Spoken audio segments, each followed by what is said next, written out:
Welcome to Whole Lot of Wolves, episode 22 of season 6. I'm Joshua Buckley with newly upgraded co-host Danny Paletti. How's it going, Danny? Going pretty good. For anybody that didn't listen to last week's episode, last week was Paul's final episode as a full-time host of the show. He got a new job, which we're really excited about, and so time restraints, he wasn't going to be able to do the podcast full time. He will still come back as a guest, which we're really excited about. And honestly, we didn't get a chance to say it yesterday. There is no podcast without Paul LePage. He's the godfather. He was great. He helped me grow my love for Wolves. And I know he did that for a lot of people. I've met so many friends just through this podcast. So I can't thank him enough. And I know, Danny, you feel the same way about Paul. Yeah, that's right. I mean, he really brought us all in. And, thinking back, once he was, let us know that he was going to be moving on to pastures new, I was like trying to think about like, what was the pod like before I was on it? And it's like hard to even think about because, even before I was on regularly, it just, felt like I was, just a part of it. And the way that he brought us in was really special. And obviously meeting him in Nashville was great. You were there as well. And definitely a highlight. And I don't know. Hopefully we'll continue to make him proud or at least not fuck up too much. Yeah. Hopefully you guys enjoy the show tonight. We're going to try not to screw up too bad, but no promises, especially, this is Danny. This may be my last drink before my hip surgery. There is a good possibility of it. Oh, Lord, Thursday. I got to carry that on. Yep. So we had 2 games last week, both pretty good results. Let's talk about the first match that was last week during the week, and that was a 1-1 draw against Everton. Danny, I mean, it's always good to get points, even though maybe a little frustrating not to get 3 at this point. Did you feel like, were you happy with the performance, or you feel like disappointed Wolves missed out on the whole 3? In the end, like you said, you have to take any points you can get when you're at the bottom of the table. I think that over the course of the whole 90 minutes, a draw is about fair. I think it's also fair for people to look at the way that a game ended with 11 against 9 and feel like Wolves should have gotten more out of it. There really wasn't enough time playing against 9 men, and obviously playing against 9 men is a completely different beast. Not saying like you're not at an advantage, but a team with 9 is going to fully sit in. So, I wasn't particularly surprised that we struggled to create much, for whatever it was. I think it was like 10 minutes at most. Yeah. Overall, it can only be good, and to be undefeated in the league for 3 games in a row is just like kind of ridiculous given where we were a month ago. It's something we couldn't even dream of. So can't get too greedy with these things. Yeah. And we'll kind of talk about the effects of having that second red come in. But Michael Keane opened up the scoring for Everton. Just kind of a, poor, silly foul by Arias, poor defending. Did you get worried that it was going to be reverting back to same old Wolves when that goal went in? Yes, I was. Also just because the first half just looked pretty disjointed and probably what you'd expect out of a relatively poor team, but also, a team that's been playing games pretty frequently.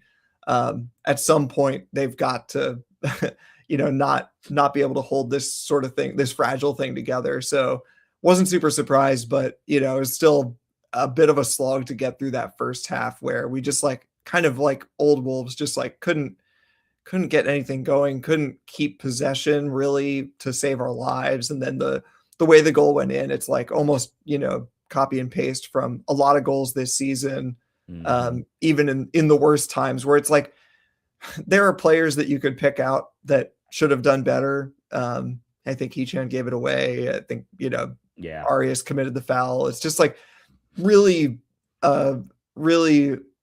errors that we've seen a million times before, but no one really like one particular, it's just the team is not good. And so, that first half, it felt like we are cruising for another just like boring loss. You mentioned old Wolves. That was kind of the feel. But you know what old Wolves didn't have? That was Matthias Mane, who continued his amazing start to really his senior career. Strand Larson came in on the 67th minute and had a nice through ball, but Mane equalized it. Just a beautiful goal. It was a second consecutive match with a goal. Are we worried now that he's making too much of an impression? We'll get to this more a little later, I think, in some of the questions, but you know, I guess I always look at it as like it's a good problem to have, and I'd rather have a player that other teams want than to not have any players that other teams want. So yeah, I know, and once we get on to Shrewsbury, that's going to come up too, because a lot of players look good in that game. And again, do we wish that we didn't look good in that game just so that we don't lose players that we need? I'd rather be picking up points or getting wins in the cup, whatever it may be. So, and I mean, just in a basic sense, Matthias Mane is just like blown life into this whole season for us. And it's been so dreadful the entire time. And so to have even a tiny little bit of light to cling to, someone who's fun to watch, who seems to be enjoying his football and also like, playing for the badge, all that stuff that we always say we want. You got to enjoy it while you have him. Yep. Well, let's talk about those two Reds. The first one was Michael Keane, who inexplicably just yanked Tolu's hair from behind, snapped his neck back. I think what was most absurd by that is the Everton fans trying to defend it. Number one, them saying, well, he wasn't pulling his hair, he was holding his hair. Like, what? Was he fucking going to braid it? Holding his hair. You also heard, well, it's his hair's too long. All right. And then some people were like, well, no, he didn't pull his hair. He very clearly had a hold of his hair, yanking down. Now, in the NFL out here in American football, dreadlocks are considered an extension of the uniform. They come out of the helmet. And that was actually a very controversial thing back in the mid 2000s because dreadlocks were really in. And people would be to tackle them, grab them by the dreadlocks and pull them down. Well, once it was ruled, no, that's part of the uniforms. A lot of those guys shaved them off, and dreadlocks didn't really become a thing again for another, decade. Now they're kind of back into style, but everybody knows, hey, that's the risk. But that's a sport where you're trying to purposefully tackle people, right? Right. Ultimately, is soccer physical? Yes, absolutely. Are you attempting to yank them down? No. So it's not there. And if somebody had, as Drew points out, if somebody pulled on Grealish's man bun, Everton fans would have lost their damn mind. So get out of here with the whole, it shouldn't have been a red. I mean, that seemed to be the easiest red ever, right, Danny? Yeah, it's sort of open and shut to me because it just makes me think of like the rules around, touching or striking a player's face, where it's like, yeah, by the nature of the rule, you're trying to protect people. And so you're going to have some soft calls in there. There's going to be some brushes that, you say like, oh, he didn't really hurt him. He didn't mean to. Like, well, just don't touch his face. Like, I don't know what you want me to do. Like, and like you said, in American football, the difference is that you're allowed to use your arms specifically to tackle people. And how do you delineate, like, trying to grab their shirt which is perfectly legal, whereas like grabbing a person's shirt in soccer like might happen incidentally, but is not technically like allowed. And so it's like, how do you differentiate that? So it makes sense. And then the players say like, well, I don't want to get tackled, so I'm going to cut my hair. But like, it would be absurd for a soccer player to say, well, I don't want to get my hair pulled during a quarter or something, so I'm going to cut my hair. It's like, well, pulling hair isn't allowed. Like, what are you talking about? Yeah. Do that in your Sunday league and watch if you don't get punched in the face right back. Dude, like, get out of here. Get out of here. And then the second one, Grealish was very obviously pissed from that. And then he spent 10 minutes jawing at the, at the ref, sitting there. calling him a bitch, cussing at him. And then the ref calls a foul and he gets up and very demonstratively claps and boom, gets the second yellow, gets a red. Number one, that referee did a pretty good job. Like he kept composed as Grealish. He gave Grealish a ton of leeway. And then finally it was like, all right, you got to go. And you could tell the people online that didn't watch like the whole game because they're just like, what? He just clapped. That's not dissent. Yeah, it's a yellow all day. I mean, like that's exactly what they give yellows for, what they're told to give yellows for. Mm-hmm. Because it's about like, bringing the officiation into disrepute, by itself. Like you can't, it's one thing to be upset about a call, but to imply that it's somehow, like underhanded, that it's being done for a purpose to undermine your team, that crosses the line. And yeah, it's open and shut. It's like, I was genuinely stunned that there was so much discourse on Twitter about both of these and whether or not they were calls. Like, these are some of the easiest calls I've seen all season. Yeah.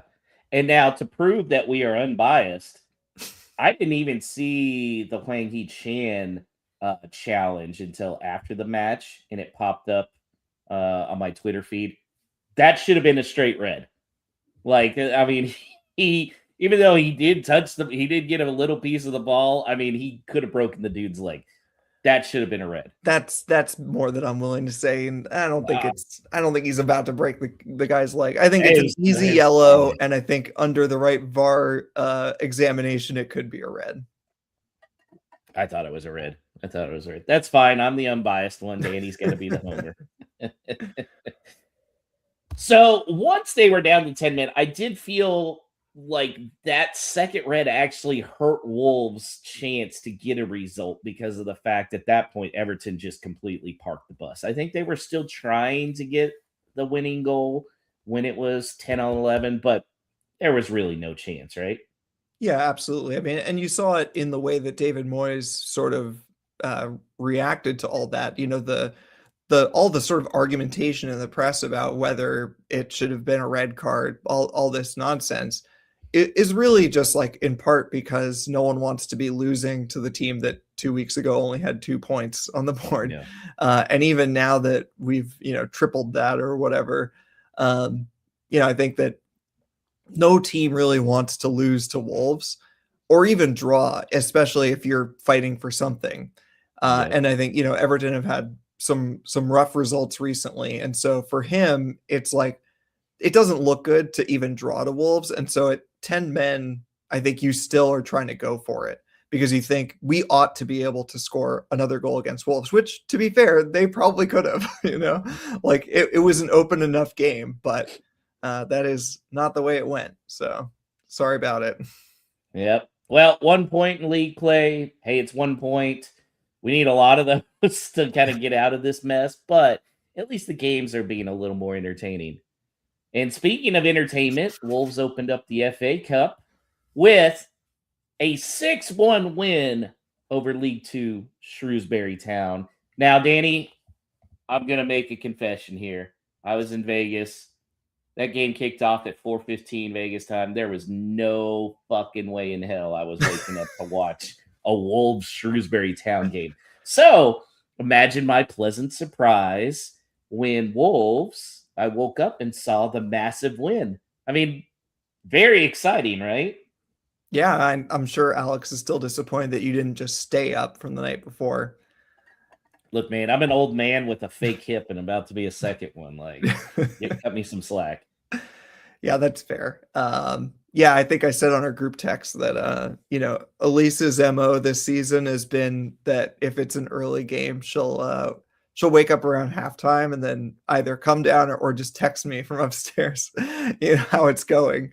And if it's not going well, she usually, takes the second half to sleep, to which you pointed out she's been well rested this season. She's been well rested. Yeah. But yeah, shocking, surprising, thrilling, exciting, everything. What an amazing result. But honestly, this is what Wolves should be doing. You shouldn't be losing 6-1, or you shouldn't be losing to a Shrewsbury Town. You should be beating him very handily. You don't want to be like Crystal Palace, who absolutely killed my parlays, by the way. I won like everything else except for freaking. Are you kidding me? Crystal Palace. What a joke. Well, there's some poetic some poetry there. I'll have to share this with you, which is that the last time that a non-league team has beaten the current holders, it was actually Crystal Palace that was the non-league team, and it was in 1909. And you know who the current holders were? It's got to be Wolves, right? It was Wolves. Yeah. Yep. Killer, man. Killer. But these are the type of results I like to see, because it gives me encouragement that when we are in the championship next year, that we have the ability to beat teams we're supposed to beat. Yeah. I mean, like, I'm not going to take it for granted, because I still remember Chorley, and not the actual Chorley that people talk about in the 80s, but Right. the one a few years ago, the 1-0 one, where we won 1-0 from Vitinha scoring a screamer from almost the halfway line. And it's just like, that was different. It was, I think it was under lockdown. It was a weird situation. It was like a frozen pitch. It was awful, but still. I think they were back from lockdown, but yeah, that game was a chore to watch. It was so rough. And it's just, you don't take those for granted, because in the time I've been following Wolves, when we get a lower team, even League One, League Two, and of course all the way down to Chorley, it was never a given that we're gonna like walk this. And part of that was like tactical. That's just the way Nuno played, that if we were up 2-0, we're just done. We're done playing, and you're done playing too. Yeah.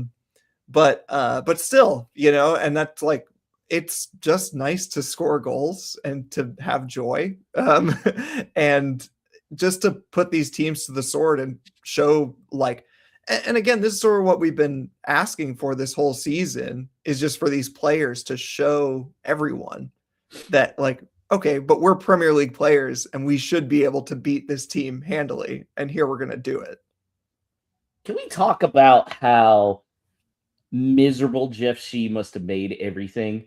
Because it's like, there is a renewed energy, which normally when there's a change at that high of a level in sports, it doesn't really give a boost on the to the playing results, right? You never see, the general manager of the Miami Dolphins got fired. It's not like the next few days they're gung ho, which I did think they won some games after that, but it's not usually the case.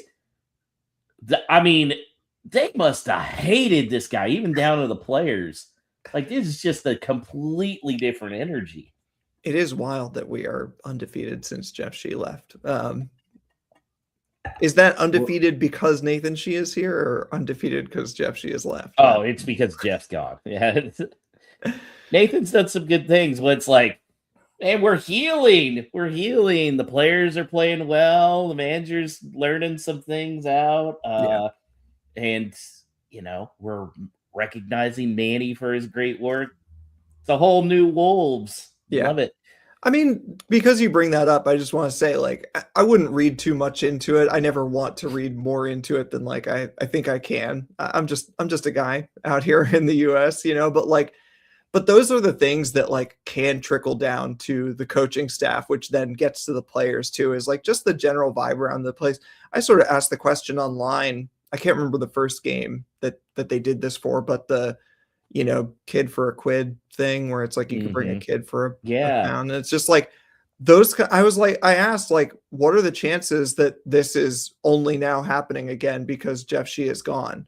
And I didn't really get any solid answers. I think, like me, people are just sort of being conservative about it and not willing to, stake a claim on it. But it's just one of those things where it's like the club being more friendly to fans, more generous, more open in that way, is stuff that can filter to the players just in terms of vibes. And, you're never going to make a one-to-one connection, say, like, oh, because they let kids come in for a pound, that's why we won 3-0 against West Ham. No. But these are things, like, it's not that big an organization, players feel those vibes too. Yeah, well, it's getting the fans back in it as well. There's Yeah. not there's not so much hostility, understandable hostility. But as far as the match, JSL had a hat trick. Can we convince JSL that every game is a cup game? Because he sure comes to play for those. Yeah, he's just trying to win silverware still, you know. Yeah, I guess so. Yeah, I don't know. It's a good problem to have. Another one who found his way to the score sheet was our heartthrob, Rodrigo Gomez. Back from injury. I'm sure his wife took very good care of him. How exciting is it to see him back on the pitch, though, and contributing? It's great. I mean, it's just like Mateus Mane, you know, where like it's just fun to have joy and to see a player that is exciting to watch and who also, especially for him, seems to just love playing football. like it's just fun to watch him play because he clearly just wants to be out there playing. If anything, I'm sure in the coming weeks they're going to have to hold him back. They're going to be stopping him from starting because he might re-injure himself. Because when he's out there, he just runs around, and I'm sure not even necessarily to do with the tactics or anything. He's just running around. But it's just nice to watch, especially in a season like now where we have nothing to lose really. And it's just like getting players out there who actually want to be here, who actually want to play the damn game, and who actually want to fight for something. It's almost all we have this season. So it's great to see him again. Yeah, completely agree. For this result, do we just kind of overlook it because it's Shrewsbury Town, or do you really think that this type of momentum can keep going into league play? No, I think it. I mean, I think that it can help us. It has to be a boost in some way. I mean, we'll talk about in our preview, but you know, Newcastle have just had a couple games that have been real slogs, and we just walked a 6-1. It wasn't like completely easy. I think, especially in the first half, Shrewsbury, you know, made us probably worry a little bit more than they should have. And it's not like the Everton game was easy, but still, we put in a performance that we could be proud of at least, and got something out of it that we wouldn't have expected a month ago.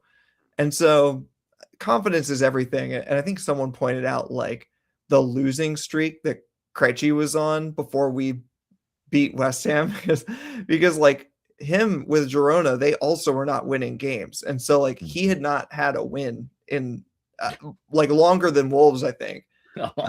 Poor guy. And so it's just like that compounds. These players don't feel like winners, as overly simplistic as that sounds. And just winning a game can help a lot. Yeah, for sure.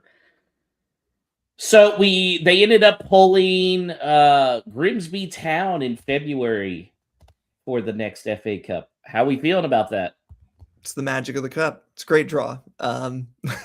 Yeah, I don't know. That's all you want is someone lower down than you, someone who you think you can win against, especially in our position where, again, a good result is just progression and a chance to play football like we can actually play football.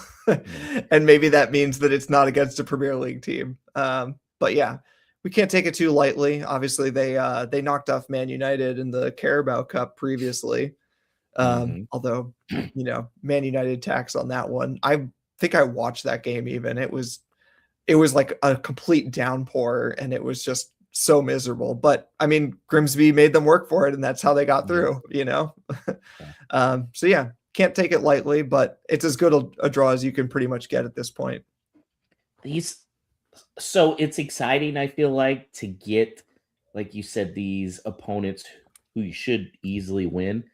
But it also scares me because I worry that they're going to play down to their competition and then be one of those little things at the bottom. Oh, Grimsby Town with another upset. Maybe. Although I will say that I think the odds are pretty good that between now and I think it's February 14th that we play them. I think the odds are good that we lose at least one game between now and then. So I think we will have been humbled and then hopefully show up for that one. No, man, we're winning out the season. Haven't you heard? Or undefeated 2026. Yep. That's the way it's going to go. Champions League, baby. Here we come. So transfer window news starting to come out. It's January. So far, the only real addition has been Pedro Lima coming back from Porto. Initially, we thought, well, you know, is he going to stay? Is he not? Is he going to go back on loan? But because he came in and played the Everton match, he's officially tied to Wolves through the end of the season. So, good thing or bad thing, Danny?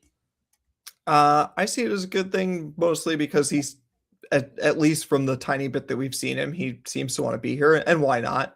He's wasn't really kicking a ball for Porto. He got a few minutes for Porto B, which is not thrilling. But I've heard various ideas about why that might have been, but yeah, as I've said before, how much of this is just an indictment on our other options at right wing back? When Matt Doherty is even in the running, which I know people have talked about him starting there in various fixtures, he cannot play right wing back anymore. And the fact that he's in serious contention just shows how poorly we recruited in that position. So I can't, I'm not going to stake a claim on Pedro Lima being the one who really holds on to that position. He's still young. He's still got a lot of growing to do, but it's hard to imagine him being any more frustrating than the other options that we have there. I wanted to like Jackson Chichua so much. I really, really did. He's awful. He's really bad. For somebody that's the fastest player in the EPL, he refuses to take on anybody. I posted that meme, the Uno one, where it's, take on an opponent or draw 26 and Jackson Chichua with a giant hand of Uno cards. Like, that's what it is. It's so painfully obvious. Didn't you say he's taking the joy out of it? Yeah, no, it's just like every time, and I don't even dislike the guy. Like he seems he seems like he's doing his best, and that's all I can say. Like it's just poor recruitment. But the way that you see the other players look him off, or the way that you see him sort of shirking any semblance of interest in going forward and passing back constantly. I think I sent you guys that tweet that said that if we ever were at a shootout, they were sure that Jackson Chacho, instead of taking the penalty, would pass it back to Jose Sa. Yeah, it's just it's endlessly frustrating. So again, I don't know. Maybe Pedro Lima ends up being a liability on defense, but at the very least, maybe he gives us something exciting to watch going forward. He's the anti-Adama, is what Chichua is. Dama only knew forward.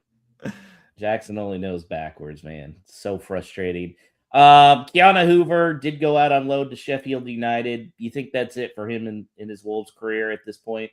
You'd have to think so, although he's the one who keeps getting a million chances. And I will say that his first outing for them, he was not getting kind reviews from the fans I saw on Twitter. So it's already not going great. But I think it's hard to say because Sheffield United have been pretty dreadful in the championship. So yeah, who knows if he's in a position to really succeed there. But I have to assume that, I don't know. I mean, if Wolves are in the championship next season, which looks likely, is there a chance he plays for us? I guess so. And I'm just gonna have to. I'd rather roll with Lima, man. I've got to ignore that for the next 4 months. There are other things to worry about than that.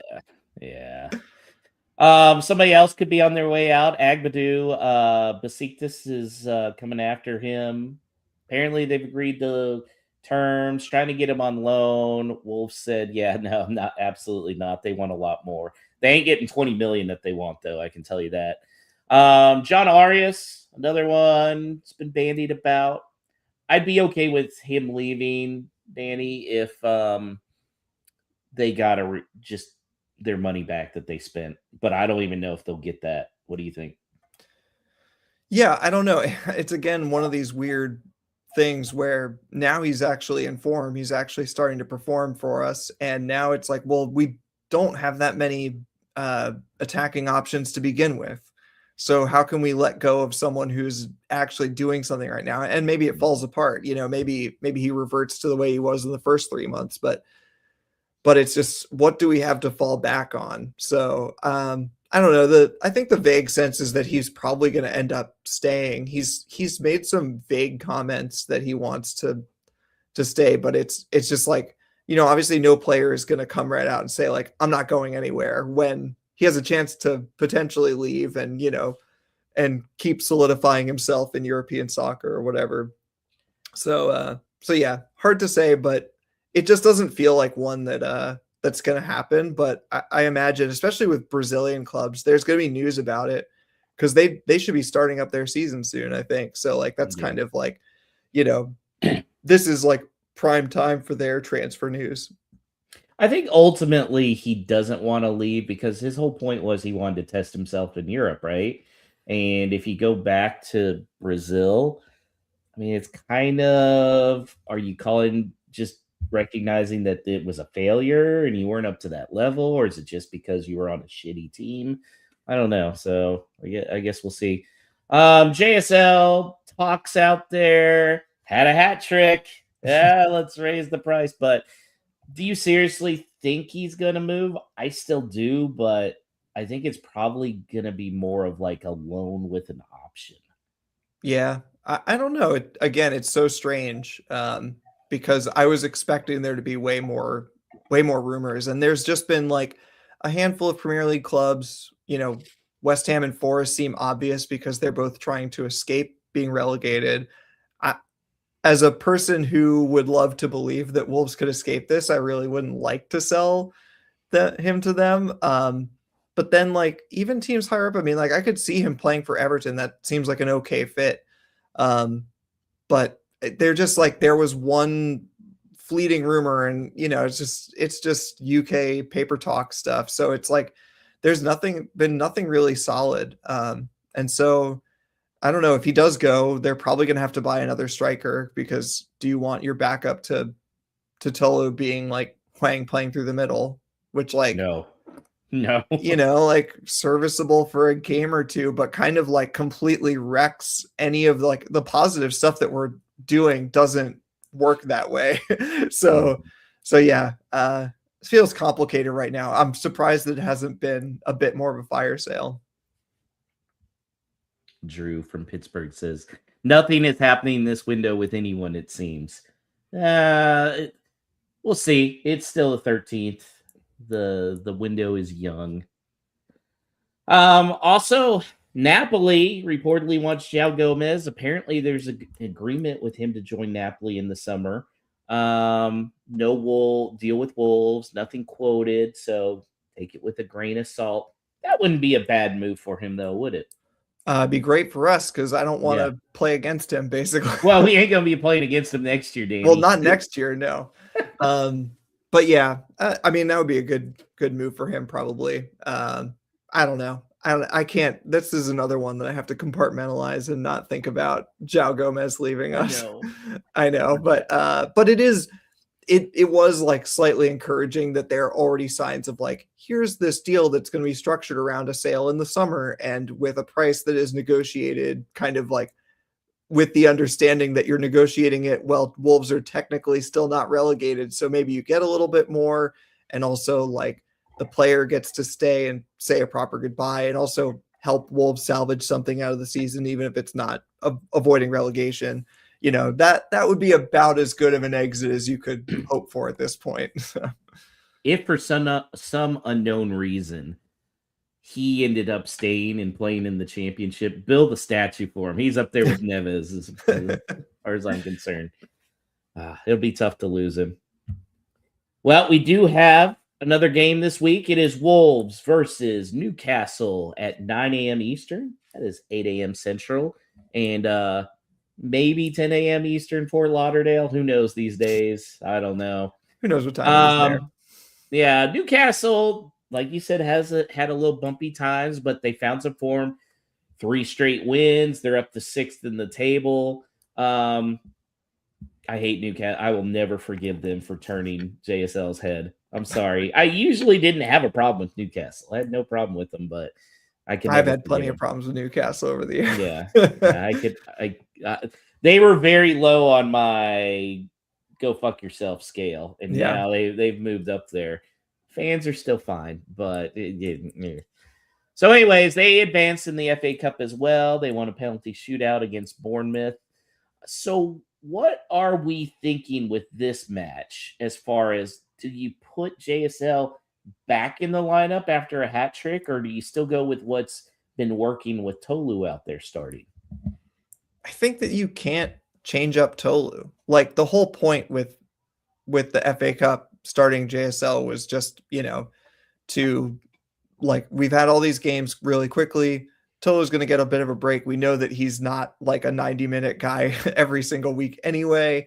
Plus, JSL having some time on the bench to work things out in his head, and he seems to have done that. But all the improvement that we've shown during this period has been with Tolu being a part of that and sort of creating things around. And like, I'm not forgetting the fact that Strand Larson set up that goal at Everton, and it was a great setup too. And he did something very similar in the Shrewsbury game too. So I think like it's not like a simple decision. And I think that like for Rob Edwards, likely it's getting pretty close. Like, if let's imagine a scenario where, we play Newcastle and Tolu starts and he's okay, but we don't score. And then JSL comes on at halftime or like 60 minutes, and then we do score and JSL is a part of it. Then you're really like, okay, who's the starter now? Yeah. But I think like for the recognition of all that Tolu has done to get us into this form, I just don't think that you can drop him, because he'd like, let me put it this way. If Tolu had started against Shrewsbury, does he score a hat trick? I mean, probably not, because I think Strand Larson's a more instinctive finisher, but still, you can't rule it out. Like, we were so dominant that, like, at what point do you just say, like, well, whichever striker was there was probably going to score at least a couple goals? Yeah. So, yeah. Yeah, I tend to agree. So what are you thinking about Newcastle's form? Do you think it's realistic for Wolves to expect a result out of this? I don't think it's super. I mean, it's never going to be super likely, asking the numbers guy, like, by the numbers, no. They have more than enough to beat us several times over, probably, but their back line is pretty fallible right now. They let in goals. So, can we show up on the day and get something out of it? I still think that this team was better than a 2 points after 17 games team anyway. So what does that translate to? Can we get a draw? It's at home, which, I think a month ago we would have said is actually a weakness, that playing at home, the crowd was not thrilled. Jeff Shee was still in his position, and also fans just getting tired of seeing losses. But at this point, I mean, a good win against West Ham, a bunch of goals against Shrewsbury, there's some positive feelings to feed off of. So I think it's not out of the question that Wolves could get something out of this, even though, again, a month ago that would seem absurd. Well, let's look at the prediction standings. I'm in the lead with 17 points, Danny, running away with it. Alex only has 8 points. He's taken up the back of the table, and you've got 11 points. So nice going there for second place. You still gotta get some 3-pointers, just like Wolves. So for this matchup, Alex has picked a 1-1 draw. What say you? Oh, do I just protect my narrow lead against Alex and pick a draw also? I was actually, before I saw Alex's prediction, that's what I was going to do, and so I'm going to stick with it. I'm also going to go with a 1-1. It's a little bit hopeful, but I did watch most of their game today with City, and I know it's City. It's completely different, but they just look pretty tired. They've had a lot of games, and Tuesday to Sunday isn't that quick a turnaround, but they'll be a little bit more tired than us. So let's hope that we can get a point. This can go one of two ways, I feel like, especially with Strand Larson whenever he comes into the game. He's either going to be motivated and want to just throw up some points, or he still wants to go to Newcastle and he's going to lay a complete turd on the field and we're going to lose because of it. I kind of think more of the second. I think it's going to be a 2-1 Newcastle win. I hate it. Hopefully I'm wrong. Hopefully we can keep up the winning ways, but I'm not really sure I see it. For the record, I did say that Everton would win as well, so maybe I should keep this up, Danny. Picking against Wolves. I don't know.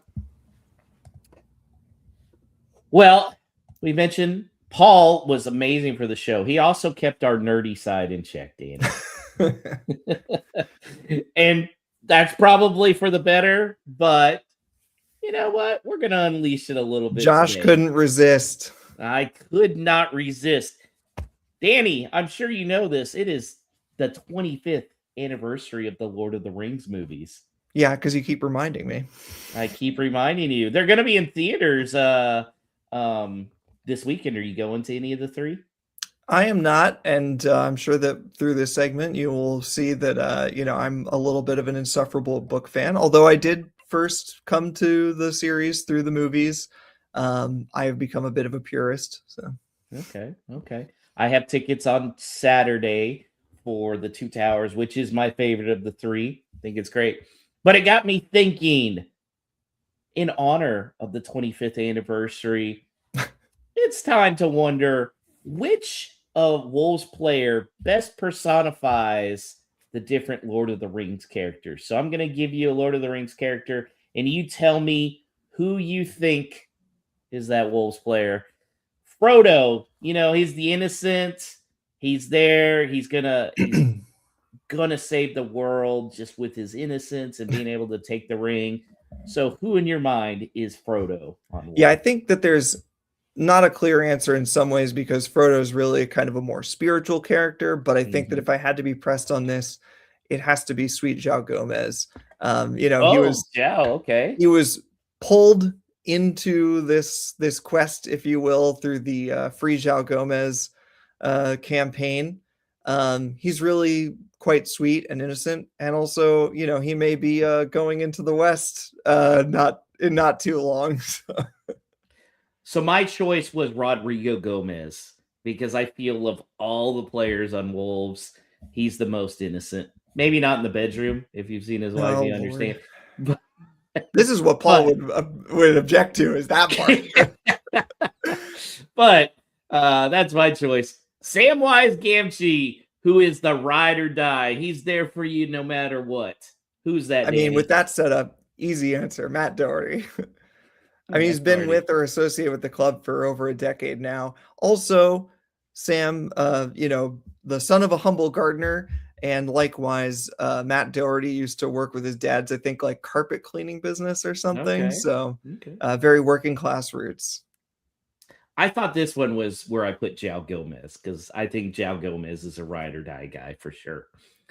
Gandalf the Grey, he's really the elder statesman. He's there to direct people, but he's also not afraid to get up in people's face and be a jerk when he has to be, right, Danny? So who is that? Yeah, well, I didn't think about that second part, but I'm going mostly on looks here, and my answer is Robert Plant. Outside the box. I like it.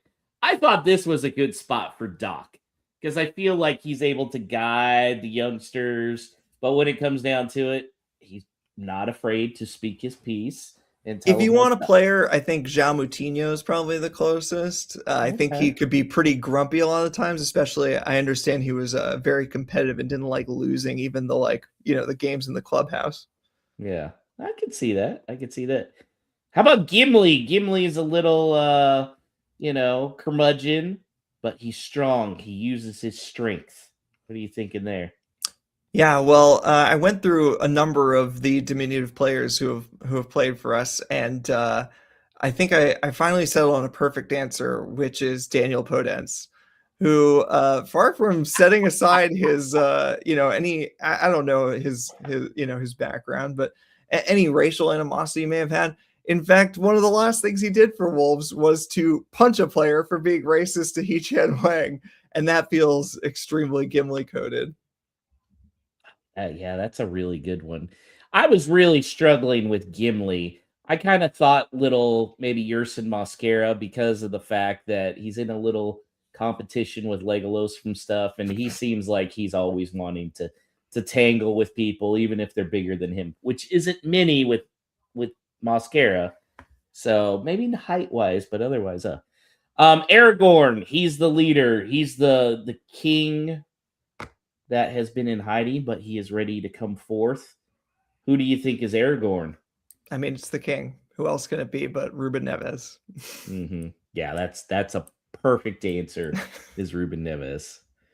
Legolas. Legolas is one of those who does something badass every movie, and you're like, holy shit, this guy's great. Really calm out there, and he's just an accurate archer, total marksman. Who do you think? Yeah, and also he's a bit of a pretty boy. I went with Pedro Neto. I don't think Neto's accurate enough to be. No, probably not. But he glides around like he's on a shield that's actually a skateboard or whatever nonsense. That's such a great part. I chose Matthias Mane for that. Okay. Even though he's a little younger, it definitely seems like he's got that badassery in him so far. So I'm pretty happy. Merry and Pippin, again, kind of naive little guys. Always seem to be doing something to fuck stuff up, but then it turns out okay at the end. So I don't know. What do you think, Merry and Pippin? So specifically, Merry is Pedro Lima, who's a little bit more like older and mature, and although he's young, like he kind of knows how the world works. And Pippin is Rodrigo Gomez, who's a complete child and just looking to have fun. And I do think he probably likes second breakfast. I could see Rodrigo Gomez liking second breakfast. I went kind of a different route here. I went Huang He-chan and John Arias because I feel like they just do stuff where you're going, what the hell are you thinking? And then occasionally it works out. They're not impish enough. Yeah. So that's what I go with.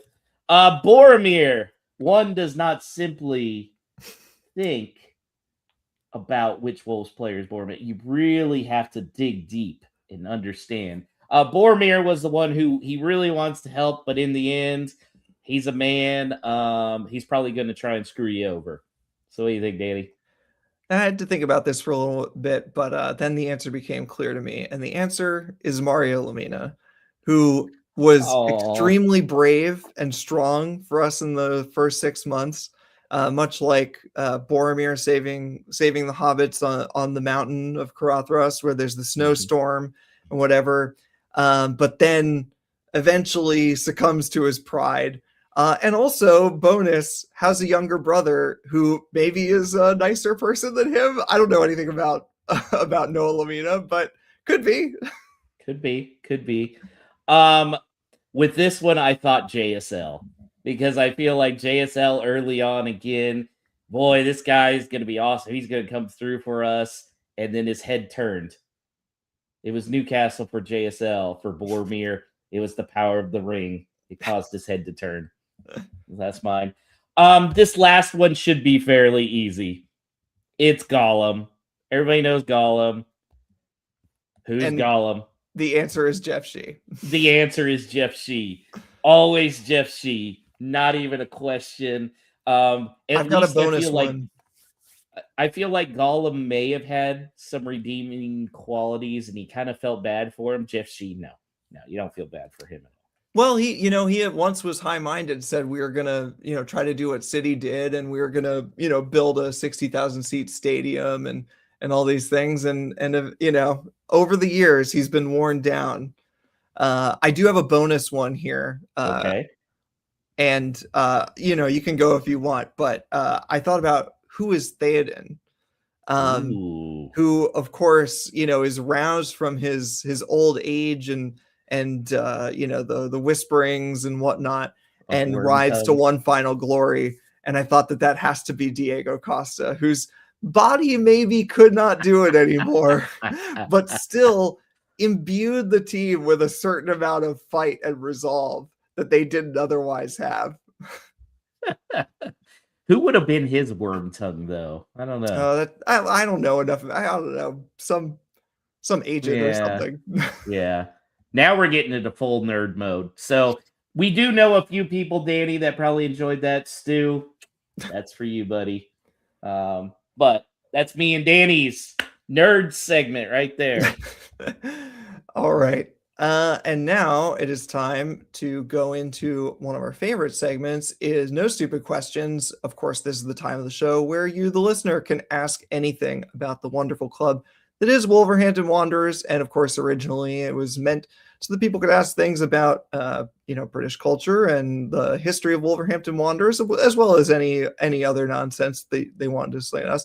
And so you can still ask us those things. Of course, we may have to put notes in a bottle up to Paul if you ask us anything about, the 70s or 80s Wolverhampton Wanderers, but we will take any question. You can email us at wholelotofwolves@gmail. That's a new email, by the way. Just keep track. New email, wholelotofwolves@gmail.com, or reach us on X/Twitter at WLWpod. Or if you're watching now on the live stream, we'll try to take some questions as they come in. So first, we have Drew Freakin on X. That's, of course, friend of the show, Drew Breyer from Pittsburgh. And he asks, is the emergence of Mane the best thing about this season or the most trepidatious? Because now that everyone has seen how great he is, clubs will come for him and Wolves will not get the full value in sale. We sort of went over that a little bit, so I'm going to combine it with another one. OJ Bailey, also on X. Is Mane what we all expected Fabio Silva to be? Love his work rate. Hope we can keep him for a couple of years tearing up the championship. What do you think, Josh? I think he's definitely the best part of the season. I'll go that. And it has come out that he signed that contract through 2029. Guys, he has a contract through 2029. At some point, Wolves can go, nah, you're staying, even if we are going to the championship. I don't know why everybody thinks we have to bend to the agents at all time. Unless we get a stupid offer, that it makes no sense if Wolves are trying and serious to get back to the Premier League the next year. Got to keep Matthias Mane, and he could be a beast there. Now, is he what we all expected Fabio to be? I don't know. Fabio is such a different player that it's hard to compare the two. I feel like attitude Mane is what we had hoped Fabio would be. What do you think? Yeah, I tend to agree. I mean, it's hard to separate Fabio from his backstory, all entangled with George Mendes and Jeff Shee. And I don't know what role George Mendes might have to play in Matthias Mane coming to us, but I suspect not much because he was at Rochdale from a fairly young age.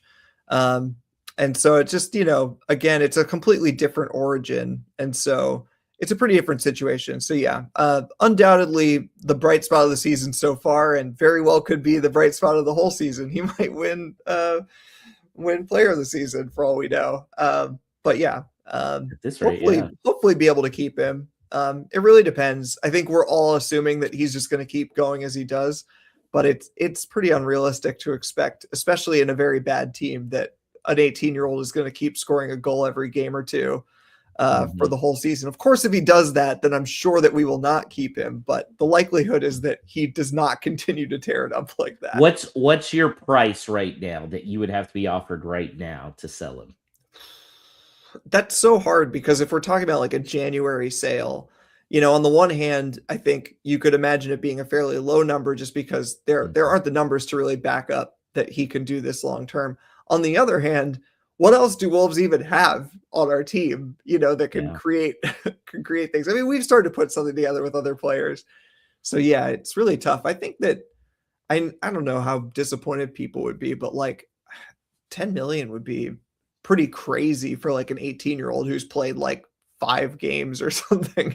Yeah, so I think I'd want it to be higher than that, but like I don't think that that's realistic. Right, it's probably not, but then again, too, at that price, there's no reason to sell them. You keep them. Yeah, I don't see a price that's realistic where they would sell them. Even this summer, I mean, it would have to be really high. At some point, Fosun has to start worrying about guys that can get results instead of make some money. Do you want to win games? Yeah. All right. Also, Drew Breyer asks, will you consider buying a João Gomez Napoli jersey from DH Gate? I mean, do they ship over here? Because Wolves sure as hell don't, because of the damn tariffs. Nah, I only buy Wolves and Dynamo jerseys. Yeah, I've had a look. I'm not a massive fan of the Napoli shirts. That color of light blue. It's not for me. I think if he were going somewhere where I already was interested in their shirt, I'm more likely to get like a Brazil shirt if he like goes to Right. the World Cup or something than a Napoli jersey. Oh, That's how now I that feel. would be good. A Brazil Jow shirt. I Yeah. could buy that. That'd be an extremely bittersweet pill to be during the World Cup. You know, the sale has already happened. He's gone to Manchester United instead of Napoli. We have to like watch him play for them and buying a Brazil shirt at the same time. Side note, what are your thoughts on the leaked US kits? Uh, I'm generally positive. I wish I had an image to throw up here, but you know, if people haven't looked, go take a look. But it's a bit of a nod to the Waldo, except a little more flag-like. Like there's some sort of waving Mhm. things. You know me. I like the simple ones from the late '90s, maybe early 2000s even. And I'm glad that we're going back to that. I'd still prefer classic bars, but I'll take it because a lot of the ones in the 2010s especially have been god awful. So Oh, they've been brutal. In no form of like nothing about it said America. This one, the flag waving, I love it. I'm definitely buying it. I saw it. I was like, chef's kiss. That's what a World Cup kit should be like. I'm glad we got a good one this time. all right. Final question. King Wolf 84 on X asks, what's more frustrating, waiting for the announcement of a signing that you know is coming, or waiting for signings that you don't know are coming? So, I mean, our current situation, obviously, in January, I don't know that anybody's coming. I haven't seen any significant rumors that I think will actually come to fruition unless we sell someone. Um, this is kind of an allusion to what is happening at Wolves Women right now, where I won't steal their thunder, but there's rumors of a potential incoming that might make some people excited who have been following Wolves Women for a little while, and I'll leave it at that.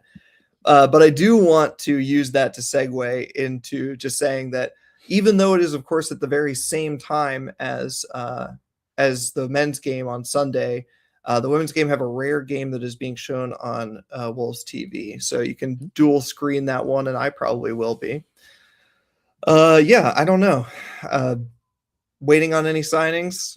Do we? I mean, I don't know. The market is so weird, and also like it's not just the market, but Wolves transfer dealings are so weird right now. What are we buying for? So like I can't even say that there's like a play like there.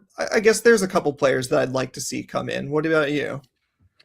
Um, Normally I am a during transfer season. I'm a first thing in the morning. I pull up Talking Wolves where Dave has a party does an amazing job getting all the news together and throwing it up there. I just haven't been doing it. I mean, the way I figure any signings we do get are going to be very like meh, or they're going to be guys we don't know, and I'm tired of being let down. I mean, I was really excited about Jackson Chichua, and that was crap. I was thrilled Yeah. with John Arias. That has been a bust. And John Arias was actually somebody that people knew about. So Yeah. I don't know. I do wish We'll that see. there were a few more links. We sort of mentioned Kieran Bowie, who's potentially Bowie, I guess, who is a potential Strand Larson replacement.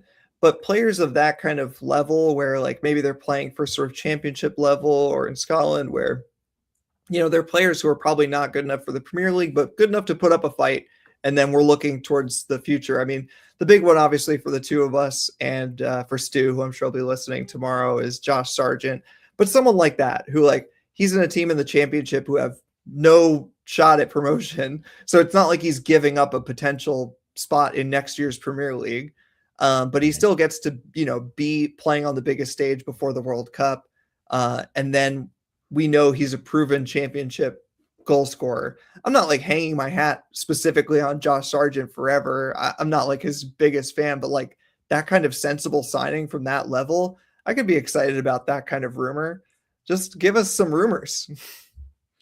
Yeah, I'm not a big Sargent guy, and the fact that the 18 million number from Toronto is out there blows my mind. Yeah. I can that's an absurd number from an MLS team to pay a Josh Sargent. I don't know. We'll All see. right. I think Strand the Larson. only one where I would get like super super excited is if it's James Trafford. That would be the one that would Okay. get my nipples a little hard. All right. Well, we don't need to go into that much. But that also requires us shifting out some goalkeepers. So like what if Strand Larson goes somewhere for, let's say, close to 40 mil, and then we spend the 18 that Norwich are asking for Sargent? I think I'd be okay with that because I think that Rob Edwards would find a way that Sargent and Tolu could work together. Right. I think they'd feed off of each other a little bit more because right now, JSL and Tolu, I think as much as we want to see them together, they don't work together. Yeah. Again, I'm going to just reiterate for my own sake online. I'm not advocating specifically for Josh Sargent, just a player like him who has been proven to score goals in the championship. Someone who could maybe play on both sides and then we figure it out next year. Can I interest you in a Diego Luna? Sure. Why not? Who the hell cares? Well, there would be your Gimli if we got Diego Luna. Yeah, definitely. All right. Well, that does it for us for No Stupid Questions. Of course, you can always email us at wholelottofwolves@gmail.com or reach us on Twitter or reach out to us for any reason, not just ask questions. Say hi. If you're part of a local group, especially here in North America, let us know where you're at. All right. And that just about wraps up our show. So we'll say you'd be doing us a huge favor to help grow the Whole Lot of Wolves channel by giving us 5-star review on your podcast platform of choice, hitting that like button and or subscribing to our channels on YouTube or Facebook. Josh, any parting words? Bear down, Chicago Bears. We tried to get Teddy on for this one, but it didn't work. Teddy, congratulations. Josh, whatever. Yeah, original BIP, congratulations. There's a lot of us. There's out there. Tens of us. I'm just glad my voice held up because I did get an entire Las Vegas sports bar singing Bear Down with me. And as several people pointed out, my voice reverted back to a 12-year-old boy about halfway through because it completely went out. Well, very good. We will be back next Monday, not to talk about the Bears, shockingly, but to talk about the Wolves, to cover the Newcastle result and preview our trip to Man City the following weekend. And as Paul would say, wherever you are in this good old country of ours or any other good old country in the good old world, for at least the next 4 days, you can proudly say, up the mighty, undefeated in 2026 Wolves.